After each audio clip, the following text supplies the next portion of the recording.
রুই মাছ আমাদের সকলের বাড়িতে প্রায়ই তো হয়ে থাকে। এই রুই মাছ যদি একটু ভিন্ন স্বাদের বানানো যায় তাহলে দেখবেন বাড়ির প্রত্যেকটি সদস্যেরই কিন্তু খেতে খুবই ভালো লাগবে। এই টেস্টি বোল চ্যানেলে আপনাদের সবাইকে অনেক স্বাগত। আজ আমি আপনাদের সাথে শেয়ার করব ভিন্ন স্বাদের নারকেলি রুইয়ের রেসিপি। আপনারা এই রেসিপিটি কিন্তু কাতলা মাছ দিয়েও করতে পারেন। একবার ঠিক এইভাবে একবার রুই মাছ বাড়িতে বানিয়ে দেখুন। আশা করি আপনার এবং আপনার বাড়ির প্রত্যেকটি সদস্যেরই খুবই ভালো লাগবে।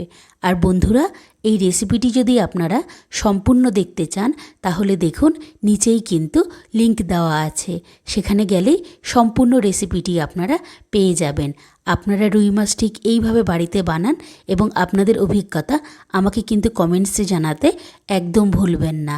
আজ তবে আসি বন্ধুরা, আবারও অন্য কোনো দিন নতুন কোনো রেসিপি নিয়ে আবারও দেখা হবে আপনাদের সাথে।